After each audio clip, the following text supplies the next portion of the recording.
안녕하십니까? 조우성 변호사입니다. 이번 시간에는 협상의 기법 중에서 요즘 한창 뜨고 있는 스토리텔링에 대해서 설명을 드리겠습니다. 스토리텔링, 얘기. 사람들은 다 얘기를 좋아해요. 우리 어릴 때도 할머니 얘기 좀 해줘, 뭐 그런 얘기 많이 하지 않습니까? 이솝우화가 2000년이 넘는 시간이 흘른 지금까지도 계속 그 메시지가 남아있는 것은 이야기이기 때문에 그래요. 예수님도 부처님도 사람들한테 어떤 가르침을 줄 때 스토리텔링으로 풀었다는 거죠. 그래서 요즘 CEO나 리더들은 스토리텔링을 잘해야 된다, 그런 얘기를 많이 하는데요. 제가 예를 한번 들어보겠습니다. 어떤 스토리텔링 컨설턴트가 컨설팅한 내용이에요. 스킵이라는 친구가 있었는데 20대 후반, 재벌 3세예요. 이제 아버지 회사를 물려받기 위해서 이제 딴 데서 일을 하다가 와서 이제 취임 연설을 하는 거예요. 이제 직원들은 어떻게 했습니까? 아이고, 아버지 잘 만나가지고 이제 그 영어 표현으로 이제 실버 스푼, 은 스푼을 물고 태어났다, 그런 얘기 하지 않습니까? 뭐 너 아버지 잘 만나가지고 경험도 없는 놈이 참 사장으로 오는구나. 이제 그런 약간 적개심이 있는 임직원들 앞에서 이제 취임 연설을 해야 돼요. 뭐 이렇게 얘기할 수 있겠죠. 예, 전 아직 나이는 어리지만은 겸손하게 여러분들과 열심히 이 회사를 한번 이끌어 보겠습니다. 믿어주세요. 이렇게 말할 수 있겠죠. 근데 스토리텔링 컨설턴트랑 같이 어떻게 스토리를 하나 이렇게 만들어낸 거죠. 자, 이렇게 취임 연설을 하는 겁니다. 안녕하십니까? 이제 새롭게 CEO에 취임을 하게 된 스킵입니다. 제가 제 그 취임 연설을 말씀드리기 전에 제 경험담을 하나 말씀을 드리겠습니다. 라고 하면서 스토리를 얘기하는 거예요. 제가 대학교 때 설계를 공부했습니다. 설계를 공부해서 제 첫 직장이 그 설계도를 그리는 회사였는데, 제가 거기서 1급 설계 자격증을 가지고 여러 가지 일을 했는데, 제가 했던 가장 큰 프로젝트 중에 하나가 선박회사에 가서 배의 그 배선도, 전기 배선도를 그리는 그 일을 하기 위해서 그 선박회사에 가서 한 2달간 합숙을 했던 적이 있습니다. 저는 제 모든 노력을 다 기울여서 정말 멋진 배선도를 그려서 이제 작업실에 내려줬습니다. 그리고 계속 그걸 관리하고 있었는데, 어느 날 밤에 새벽 1시쯤에 전화가 온 겁니다. 받아봤더니 말단 사환이 뭐라고 저한테 얘기를 하냐 그러면, 그 설계 기사님이시죠? 이 배선도 좀 잘못된 거 아닙니까? 이런 전화가 온 겁니다. 정말 화가 났습니다.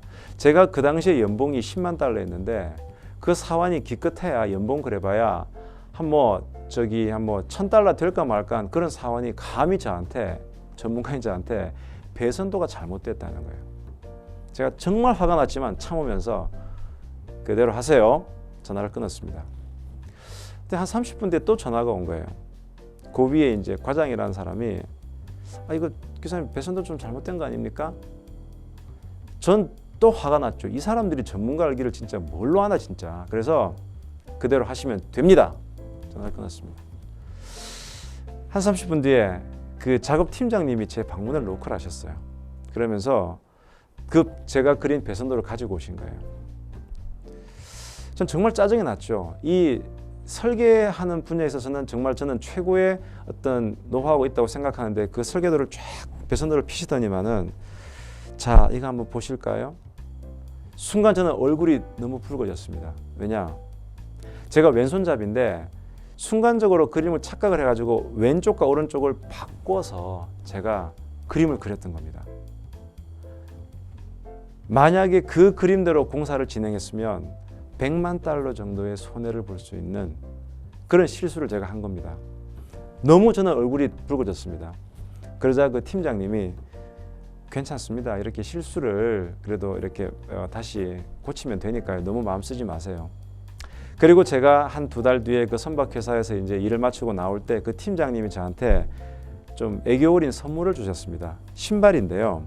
왼쪽은 파란색, 오른쪽은 빨간색인 그런 신발을 주시면서, 기사님 다른 데 가셔서 또 일하시다가 실수하면 안 되시잖아요. 그러니까 항상 이 설계도 그리실 때 왼쪽에 파란 신발, 오른쪽에 빨간 신발 놓고 그렇게 하시면 좋지 않겠습니까? 라고 하면서 그 신발을 주셨는데 너무나 참 감사했습니다. 그러면서 저 밑에 손을 꺼내는 거예요. 자, 이 신발. 저는 그 일을 아직도 잊지 않고 항상 이 신발을 제 책상 위에 놓고 일을 하고 있습니다. 이렇게 얘기를 한 거예요. 자, 분명 이 스킵이라는 사람이 전하려는 메시지는 그런 거예요. 나 아직 젊지만 신중하게 할 것이고 겸손하게 할 것입니다. 그 얘기를 하고 싶은데 그냥 나열식으로 막 얘기를 한 게 아니고 갑자기 뭐 배선도 얘기가 나오고 이런 데 사람들이 좀 문제기 하려고 하는 거야. 무장 해제를 시킨 다음에 자기의 메시지를 전해주고 마지막에 그 신발을 딱 보여줌으로 해서 사람들이 저 정도의 생각을 갖고 있다면 믿을만 하겠어.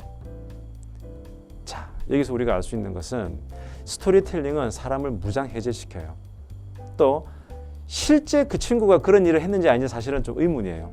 그런데 스토리텔링의 강점이 뭐냐? 자, 이솝우화에서 야, 있잖아, 태양이랑 바람이랑 서로 나그네 옷을 벗기기 위해서 태양은 막 따뜻하게 했고 바람은 막 바람을 불었거든. 만약에 그 얘기에 대해서 누가 야, 어떻게 태양이랑 바람이랑 서로 대화를 해? 이렇게 말하는 사람 없잖아요. 전혀 비과학적이고 비논리적이라도 사람들은 스토리에 있는 그 메시지를 전달받는 데 되게 익숙한 거예요. 그래서 요즘 스토리텔링이 협상의 아주 중요한 테크닉으로 쓰여지고 있는 겁니다. 그래서 제 개인적으로는 스토리들을 모아요.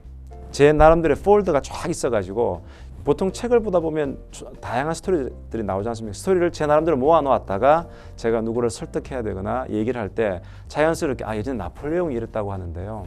예전에 공자님이 이랬다고 하는데요. 그런 얘기를 던지게 되면 기본적으로 제가 사람들한테 컨텐츠 있는 사람으로서 비춰지는 강점이 있고 또 그런 얘기들 통해서 직설적이 아닌 간접적인 화법으로 제 메시지를 전달할 수 있는 장점이 있습니다.